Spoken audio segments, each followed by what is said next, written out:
What's up, everybody? Mike Golic Jr. here with you, as we are now every Tuesday here on BR College Football Weekly. You can check us out here in the Bleacher Report app, on the Bleacher Report YouTube channel. Now every Tuesday. We were Mondays at 5 p.m. We're going to be Tuesdays at 6 p.m. going forward because we got some new toys to play with, some fun stuff in addition to reacting to what we've seen in the AP poll. Going through the rest of the year, we have a little film we get to break down with you, show you some of the biggest plays from the games this past week, and as we wrapped up an exciting week 6 of college football that was full of upsets. So, as always, if you want to hit us up in the chat, please do. Our producer Ryan's going to be going through, checking out everything you got to say. If you've got questions, we'll try and answer them as we go along. We love to hear from you guys. It makes the show so much better. So we'll try and get to that early and often as we sort through the wreckage of this weekend. So what better place to start than with the AP poll that we got coming off this weekend? And what if I told you all the way back in yesteryear that Texas and Penn State preseason 1 and 2 would now be fully unranked 6 weeks into the college football season heading in to week 7? They join 8 teams now that are ranked teams in the preseason that are unranked now. But no surprise, Ohio State sitting up at number 1 still. I know Miami got a ton of votes this week coming off another big win against Florida State. I can understand it. I know their wins better than anything Ohio State has so far, certainly, especially with the Texas loss in mind. So I understand where this is right now, though, and don't really have an issue with it. Oregon climbs up to number 3, big matchup against Indiana this week, and the top 5 rounds out with Ole Miss and Texas A&M working their way into the top 5. Alabama back up in the top 10 at number 8. Texas Tech sitting there at number 9. Georgia rounds out the top 10. So all in all, top 10 that includes Indiana and Texas Tech. Look at God. College football is a wild place to be. I think we still got a lot to learn about teams like Texas A&M, Ole Miss inside that top 10 as well. But we're seeing some teams start to separate themselves right now. Huge week, Red River for Oklahoma, trying to get John Mateer back. So plenty of time for us to get caught up on them. But again, interesting things to keep an eye on in the back half of this for the Big 12 fans out there. Texas Tech in the top 10, yes. BYU lurking there at 18. We'll get to them in a little bit. Haven't really played anybody yet. Iowa State sticking around at 22 despite losing to a Cincinnati team that is still unranked. Both teams have one loss. Iowa State has one more win. They're 5-1 because they played the opening weekend in Dublin against Kansas State. I can't for the life of me understand why Iowa State is still ranked above Cincinnati, but that's a story for another day. Arizona State sticking around there too. So the Big 12, one of those conferences I think has a real chance to put 2 teams in the field. As right now, Georgia Tech sits atop as we look at the ACC just below Miami, who's obviously sitting there at number 2. Georgia Tech going to have a real chance to be within shouting distance and give the ACC a second team as well. So plenty of fun stuff to keep an eye on as we go this week. Be remiss if I didn't point out I got all the blue and gold here in this fake background. Notre Dame creeping up there at 16, win over Boise State this weekend at home 28-7. So they're hanging around, staying within shouting distance. I don't know if they're going to have enough quality wins. A lot of that will depend, I think, on the outcome of the USC and Michigan game this week. USC currently outside of the top 25, but just looking in. The Wolverines going on the road. We'll see if Sharon Moore joins the chorus of coaches that want to loudly complain about how travel has upended their season so far. And with that in mind, let's get into the Penn State conversation here. Let's go ahead and rip the Band-Aid off. Penn State loses to UCLA this last weekend. We had been used to, as a collective college football consciousness, having a lot of conversations about Penn State losing the big game. Go back 2 weeks, they lose to Oregon in a close game that goes to overtime that most people look at and say, all right, you didn't get the win. You're at home and probably should have, but that Oregon team looks pretty legit.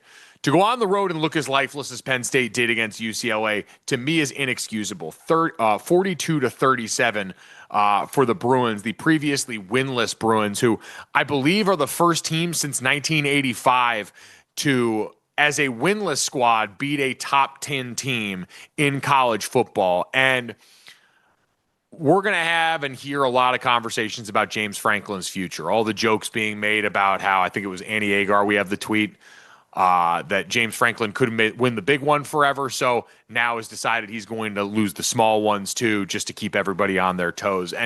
But that's where James Franklin had this program, as someone that came up in Brian Kelly's Notre Dame, similar place. You win all the games you're supposed to against the teams you're supposed to beat, but can't quite break through that ceiling. And in this year, the all-in year where you spend the money to bring everybody back, Drew Aller and all those great defensive stars. You bring in Jim Knowles as the best coordinator money can buy. You have all of the pieces that Ohio State, Michigan, the recent champions have had in this era to try and make it happen. And to lose like this in a way that's going to make it really difficult but not impossible for them to be within shouting distance of the college football playoff as we go forward. Obviously, Ohio State, Oregon, Indiana, and how they've looked so far this season look like the better teams in the Big Ten.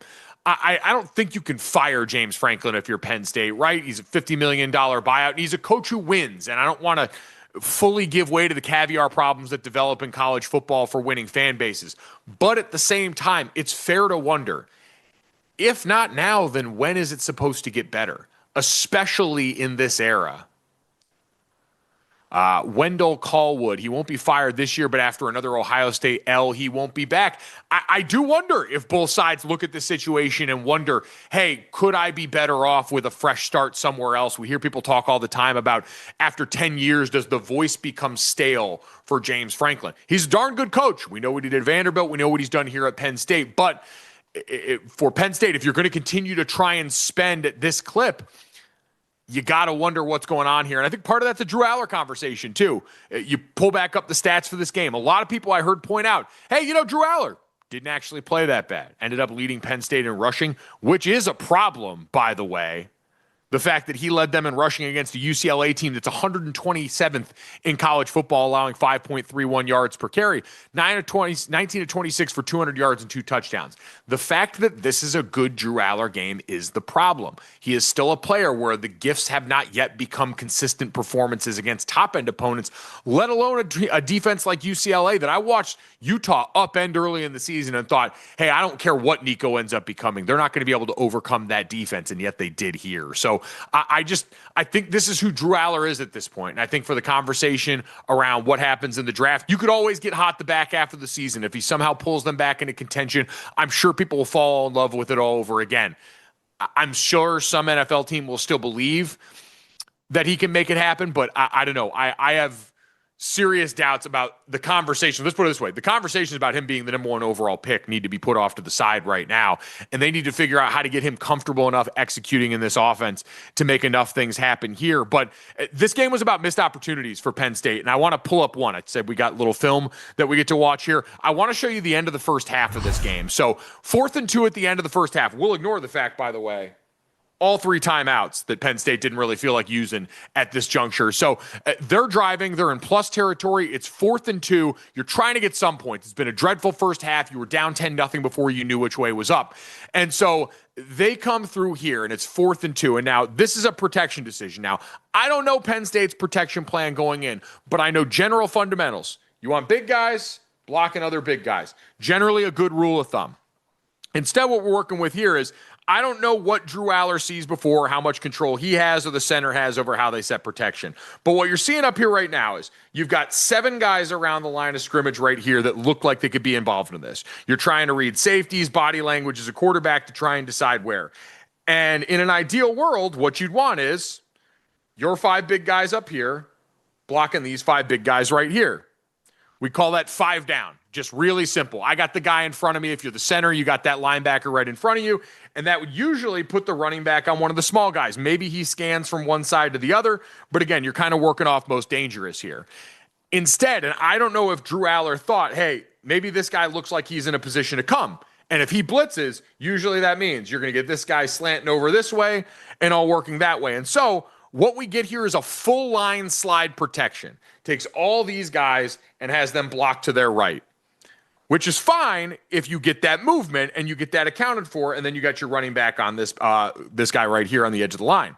What ends up happening, though, is he's going to drop out here, and we're just going to get a straight 4-man rush up the field, which means you're going to end up with a big guy on a little guy, which is bad math. I know my friend Cole Kublik, who does a great job over at ESPN, is pulling the little hair that he has left, he's bald like me, that remains out of his head because slide protection can be easily beat by stuff like this when you know and expect it on the other side. So we hit play here, and what do we end up getting?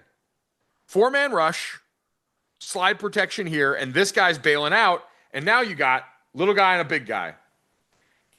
And listen, sometimes running backs can step up, cut, make it happen.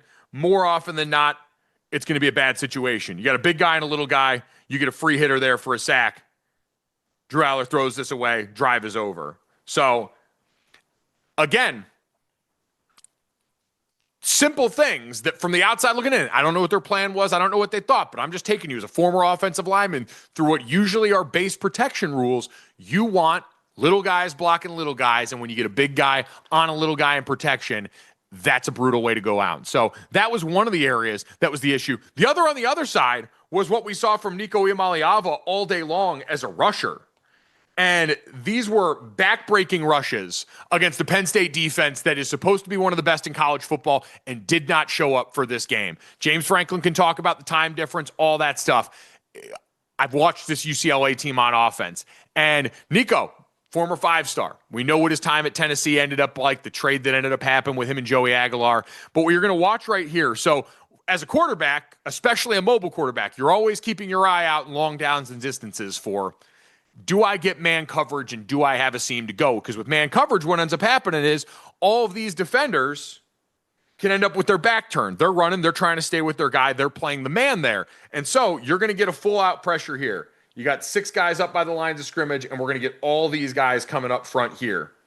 You're going to watch 2 in particular, the end and the linebacker, end up clipping each other here and giving Nico the free lane. So it's 3rd and 7. Penn State's clawed themselves all the way back into this game. They're down 1 score right now, and they've got a 3rd and 7 with UCLA backed up, and they've got to get this stopped. You know you've got a quarterback who can move like this, and we get the call. All-out pressure. And so you watch right here.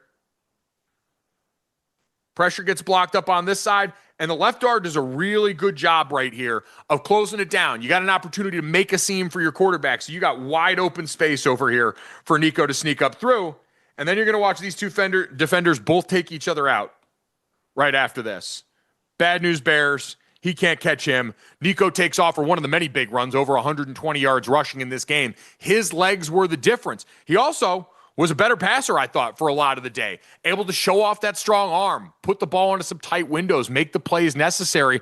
But ultimately, the Penn State offense is what it is at this point, and expecting too much different just might not be in the cards. I still can't understand how a UCLA defense that's been dreadful all year against the run held Katron Allen to 50 yards, Nick Singleton to 39 yards in this game. It's inexcusable on both sides of the balls for a team that this good, who's got this much talent in tow. So those are just a couple of the plays and examples on both sides of what undid Penn State throughout this day. I don't know if they can get back into this. Right now, Penn State's got to be like a person getting out of a bad relationship. Got to work on yourself for a little bit. And this team's got to figure out how to push the ball down the field with a little bit more consistency and not let one loss turn into another the way it clearly sounds like they did. I saw James Franklin spend some time in that press conference talking about his team's poor response coming off the Oregon game. They got a lot to fix and work on there. Again, James Franklin's a darn good football coach. They got talented players, but they've got to go out and earn it every week. In modern college football, where we don't have one truly great team anymore, where the portal has spread out talent more so than ever before, this kind of stuff can happen. And UCLA got a little taste of what they thought life was going to be like with Nico. Deshaun Foster fired, all the changes made. Your innermost is getting taken off the field. It's some wild, wild stuff. Same sort of version of what we saw for Texas. Now, I'd say the biggest difference here for Texas going into this one is they get upset by the Florida Gators, who have been a tough out for a lot of teams so far this season, right? Gave LSU and Garrett Nussmeier's offense a bunch of problems for an offensive line that was pretty green. Not as much against Miami. That's a good, mature offensive line they were going up against. But for all the conversation we want to have about Arch Manning coming off this game, who was the beneficiary of more preseason hype than I can remember for a quarterback in a while, offensive line gave up 6 sacks in this game. There aren't a lot of quarterbacks that are going to have success doing that, even ones that we thought were as good as Arch Manning. And so on that side of the ball, you had that going on. Like, I really think that's one of the biggest areas of regression. Sark, in his first few years on campus for Texas, brought back the trenches. And the defense is still humming. They're doing their thing by and large. But offensively for Texas, there was never a foundation for Arch Manning in that pocket all day long. Florida up front was able to win that battle decisively. Texas lost a bunch of dudes to the NFL last year. No one's going to feel bad for you at a place as talent-rich as Texas, and so they couldn't get that done. King Drew says Arch has been bad because of the O-line. Listen, Arch has looked better in recent weeks. He's still largely feasted on the opponents outside of the Power Four so far this season. He's a talented kid. It looks a little bit less like the yips that it kind of looked like earlier in the season. The offensive line has definitely not helped the situation, though, this year in the ways that I thought they would, given the talent that they recruit to Texas and given the way Sark is a play caller. All that stuff works in tandem, but hasn't necessarily here. On the other side, banner day for DJ Lagway and company. And the difference is they were just able to make some of the big plays in large part because they were able to have protection. DJ's best day so far this season, just under 300 yards, had a freshman receiver that went bonkers this day. And I want to show you one of the big plays that they were able to make here and how different the protection looked on one side for one quarterback versus the other. So right here, we've got a great opportunity for Florida to go ahead and manufacture a big play. So watch how the defense changes early on for Texas. You start with a two safety look, but this safety is going to roll down in the box when we hit play here. So now your DJ, you're looking out here. You see the safety start to rotate a little bit before the snap when you hit the motion here. So it's all right. Now I'm worried about this one safety back here. So watch the route down here. This is the route they're going to use to hold that safety, and DJ's going to do a good job with his eyes. This route's basically going to be a little double move. It's going to stop here and then peel out in the back.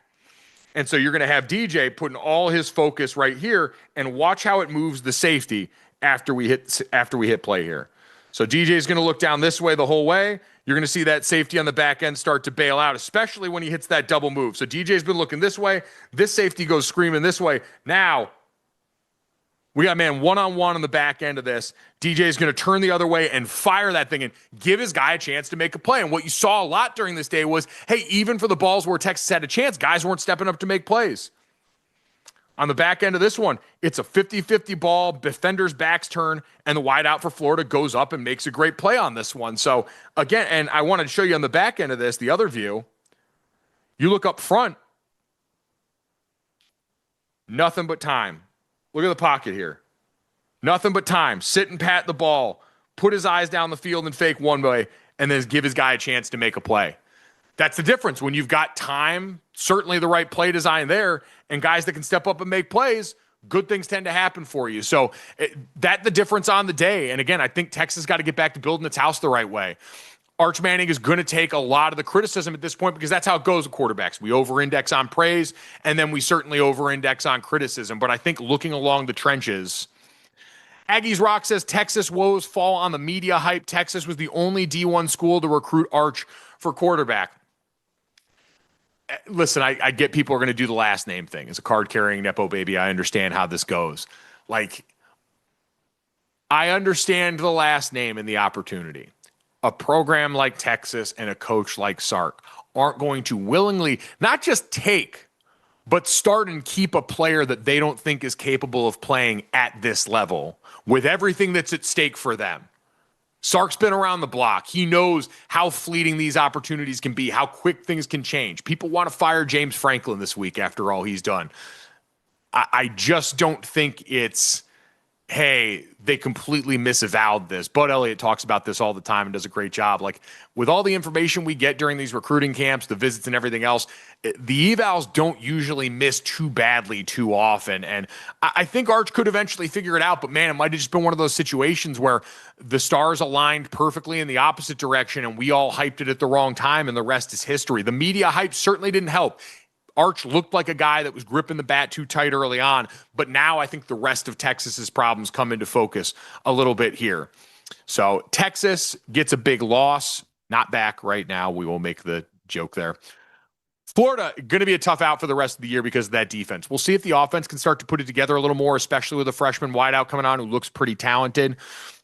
Alabama, meanwhile, think we might have to start slowly learning to forgive that first week loss against Florida State. Gus Malzahn, Thomas Castellanos in the early season that we know kind of gives way to a different version later on that maybe we're starting to see now. But Alabama seems to have found another one. Ty Simpson spreading the ball all over the yard. I know Vanderbilt's defense wasn't really the sell this weekend. It's about Diego Pavia and an offense that were averaging almost 50 points a game. Jam Miller has been awesome. I know the Alabama rushing attack isn't yet the most dominant force ever imposed week in, week out, but you turn on the tape and watch Jam Miller, and you're really impressed by the ability that flashes. And certainly this is an offense I've been very excited with because they've decided to feature some of their bigs in unique ways, getting Caden Proctor on the move, throwing him a pass last week. But that left side can clear some space, and Jam Miller's a talented enough back to take advantage of it. But Ty Simpson and all that aw shucks energy, throwing the ball all around the yard. And they came into a matchup where last year they got upset by Vanderbilt. It was an embarrassing loss, first time in 40 years. Everyone wants to fire Kalen DeBoer after that, after week one. And the comfort level they found on offense with a quarterback that can pass the ball, probably a little closer to Michael Penix Jr. that they worked with at Washington than who they had last year in Jalen Milroe, who's an incredible athlete, but a quarterback that was still really putting it all together as a passer. This feels different this year for them right now. And this was a maturity check for Alabama. Same situation as last year. You're coming off a big win against Georgia. You could have an emotional letdown against a Vanderbilt team that's traditionally been a doormat in the SEC, and now under Clark Lee looks like a consistently good football team. And this game was close. Alabama pulled away late and made the plays they needed to. But I think this, to me, is a sign. Alabama, they're back in the top 10 ranking-wise. It doesn't matter until we get to the college football playoff rankings later on this year. This looks like a team that is capable offensively and defensively of going out and playing college football playoff level football. And I think that's encouraging. And it goes back to what I've said. Like, Kalen DeBoer knows what he's doing. He's won at too many places for me to believe that just because the Alabama job is difficult coming in the wake of Nick Saban, that the guy all of a sudden forgot how to coach. It's different. It looks different. And anytime you're not going to come in and breathe the same level of fire and brimstone that Nick Saban did, if you're going to pat guys in the back a little more than kick them in the ass, it might not be received well by the locals when things go poorly. But I think what we're seeing right now is the reason you thought Kalen could be the guy in the version of Alabama post, Nick Saban allowing Lane Kiffin into the door so they could do offense. This is what you expected for them to keep that portion of this team going. And right now that's been the case. So I do think Alabama right now looks like they're capable of being a playoff team again. And that's awesome in year two as someone that's gotten to talk to Kalen DeBoer a bunch and really likes the way that he handles his business. The other big conversation this week was Miami going to take over Ohio State as the number one team in the country? Impressive win against Miami. They got up early. Florida State able to make this one a game late and give them credit for fighting and hanging on here. This is a team that is trying to right so many of the wrongs from last year's 2-win season. But I just think, one, Carson Beck, we heard early in the season, found the joy back for football, found a place that loved him again. The stats, I don't know if are ever going to be otherworldly in terms of the top-end yardage because of the way Mario Cristobal has generally gone about decision-making and structuring offense, going back to his time at Oregon with Justin Herbert and the way that looked. But he's good enough to spread the ball around to those weapons. He's got all the time in the world. Alex Maribel's got a meat slab in front of him that's one of the best in the sport right now for that offensive line. And then defensively there, Jacoby Thomas puts up the stat line, but we know so many people have been enamored with Ruben Bain, who's quickly, for a lot of draft analysts, become their top player in this upcoming NFL draft. Really unique body type, incredibly effective, him and Akeem Mesidor in the way they've been up front. I just think this team is rock solid in the areas you need to be, and you've got a quarterback who's battle-tested and mature. So I understand with the win against Notre Dame to start the season, win against Florida, who just upset Texas, now a win against Florida State, who was one of the early darlings of the season before that Virginia upset. Ruben Bain, Nikolai 1993, is a certified hog. Like, it's leverage-wise seems like closer to a Dwight Freeney situation where, hey, maybe a little bit shorter for an edge rusher than we're used to, stockier build. But low man wins. You don't want that dude getting up under you, especially with how quick and twitched up he is on the perimeter. That's why we see the up and under work so much. That's why we see him able to uproot tackles so consistently. And the way they've overhauled that defense this year, legitimate title contender right now. They look like one of the teams built for the long haul in this game. So I love this team. I'd still have Ohio State number one. Their defense has been insane to start this year.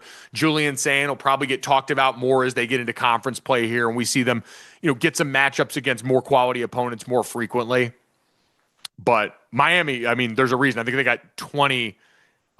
He's a certified forklift certified, Ruben Bain, no doubt. Nightmare fuel. The defenders I tend to like the most in college are the ones that give me PTSD thinking about how I would have handled them as a player, and Ruben Bain at or near the top of that list. He is an absolute monster. Him and quite honestly this weekend looking at what Brian Thomas. I'm blanking on the name of the defensive tackle for Florida, but absolute freak as well. So Miami, big time there. All right. As we get ready to close things out here, and we appreciate everyone following along in the chat, all the comments there always helps. Let's take a look at some unbeaten teams that could be on upset alert going into this weekend. I was asked to rank these by unbeaten teams most likely to be on upset alert. To me, Missouri against Alabama is probably the easy one. Missouri, great two-headed monster at running back. What Bo Prabula has been transferring this over this season from Penn State probably has a lot of Nittany Lion fans a little worried. You look at this game, Alabama is a 3.5-point road favorite, depending on where you look for this game. So 5th in yards per game allowed on defense, Missouri 10th. They can run stretch with the best of them. I just think right now Alabama's kind of found themselves again. Not going to overlook anybody. This is a team that's gained maturity through the setbacks in the last couple of seasons. Let's see Missouri do it against a top-end performer like Alabama. The next one on here, I don't know if this is going to surprise people or not. BYU against Arizona. I've had a chance to cover Arizona a couple of times this season. First against Hawaii and this last week against Oklahoma State. Both games on paper that they should dominate. And I could argue maybe it should have been a little easier for them against Oklahoma State than it was offensively this last week. But this is just more about me. BYU, who exactly have they beaten so far? Colorado's 2-4 to start this season. You could argue their best win on paper is ECU at 3-2 out of the American. Bear Bachmeier at quarterback, rocking 47, looked better as a passer this last week than I think I'd seen him so far this season. BYU under Kalani Sitake is always going to be a really mature, well-built football team up front. They've got some weapons, but right now I look at this team going up against, this is more about Arizona and Arizona's defense. Danny Gonzalez, the Arizona defensive coordinator, has led a unit that is resurgent this season, averaging 8.6 tackles for loss per game, tied for 4th in college football. Bear Bachmeier only been sacked 4 times this season. And Arizona is going to get bodies up along a line of scrimmage and dare you. They're going to play man coverage on the back end. Dalton Johnson, their safety. Genesis Smith, if you don't know him, get to know him. Guy with the Sunday future. Versatile, jack of all trades. Traden Stukes, their other safety. They're 3 deep at safety of guys that can go and be value adds, align the scrimmage on the back end of the defense. Their cornerbacks can play man coverage. They're going to get up and physically challenge BYU in a way I don't think that they've been challenged yet. That's kind of the same reason I have Florida up here. Texas A&M hasn't yet consistently run the ball a ton this season. Marcel Reed's a darn good quarterback. We know they've got speed to burn with their transfer wide receivers, but Florida showed you they can get after the quarterback and make the best of your plans look pretty silly. So the question for this one is just going to be against the Texas A&M defense that seems loaded again, and it's no surprise Mike Elko is a phenomenal defensive-minded head coach for them. Can DJ Lagway in that offense protect DJ again, give him a chance to make those plays, and do the explosive elements of that passing attack show up again against Texas A&M? Indiana versus Oregon might be the game I'm looking forward to most this weekend. I still think Oregon should win this. To me, outside of Ohio State, they are the most talented team in the Big Ten. And I think at quarterback this year, they've probably got the best player in terms of ability that Dan Lanning's had since his time in his time at Oregon. But Indiana's no slouch. Like, both sides of the ball, they're built the right way. Fernando Mendoza can spray it everywhere right now. That wasn't a one-hit wonder last year. You saw that against Illinois. They're built the right way. This offensive line was one of my favorites. I think it was a Joe Moore Award, the best award for the best college offensive line. I think they were a midseason honor rollie at least last year, and they look like they got better this year. So I still would probably pick Oregon in that game, but Indiana is going to make it close. I think a lot closer than the spreads would indicate for that one. Texas and Oklahoma, rivalry game. John Mateer, it sounds like the report from Pete Thamel, going to try and play this week. He'd be 17 days removed from the hand surgery on his throwing hand. It's admirable. Texas defense is good. I don't know if it's advisable for the long run in this season, mostly because I don't know if you'd necessarily need him to beat this version of Texas, given what Oklahoma is on defense, which is a war machine right now, going up against the Texas offensive line that just gave up 6 sacks this last week against Florida. So Texas, though, because of the defense, because of the uncertainty for Oklahoma at quarterback, even though I know Sooner fans like their backup, we've heard from the guys in the chat before on that. That's why I got them way down on the list, because I don't know if they can pull it off. Texas Tech and Kansas. Kansas, another team I got to cover, close loss against Cincinnati a couple weeks ago. Texas Tech, that defense. I saw Max Olson at ESPN has stop rate, his statistic over there, which is, I believe, the rate at which a defense forces a drive to end in either turnover, kick, turnover on downs, things like that. You don't put points on the board. Texas Tech number 1 right now in stop rate in college football. It's the best defense money can buy. I've seen them up close and personal. Romello Height, Skylar Gill-Howard. They are going to keep Texas Tech in every game. And this last week against Houston, Connor Wegman got knocked out of that game for Houston, and they still were able to keep it closer than I expected for longer than I expected, because Texas Tech on offense I don't think is maybe as good as the numbers indicate, but the defense is going to give them every opportunity. Jalen Daniels, a vet on the other side. Kansas, we know offensively what they're going to do in this era under Lance Leipold. They're going to move around, shift motion everywhere, 2 and 3 tight ends on the field at once. I just don't know if defensively they're going to be able to hold up for that long. And then the last one on this list, Ohio State, the best team in the country. Illinois, a team that returned a ton of production. Luke Altmaier, quarterback. Basically the whole offensive line and defensive front seven. And it just has not, that group has not played up to the level of experience they brought back, especially up front on offense. And what Ohio State's been able to do on defense so far this year under first-year coordinator Matt Patricia has been a vice grip. And so I just don't think this Illinois offense has showed what I would need to see to believe that they can go out here and shock the world. It is at home for them, so take that for what you will. But I think for Ohio State, this will be one of the first games where maybe we can, start to really assess Ohio State based on who else we've seen Illinois play and how those games have looked. So that's our look ahead at some of the unbeatens putting it on wax this upcoming weekend. Again, I can't believe we're already to week 7 in college football, but it tends to go by that quick. Again, thank you to everybody who showed up in the chat. We always appreciate it. Again, from now on, we're going to be back here Tuesday, 6 o'clock Eastern for a half hour every week to break things down here on the BR Weekly College Football Show. I'm Mike Golic Jr. Y'all have a great week. We'll talk to you next time.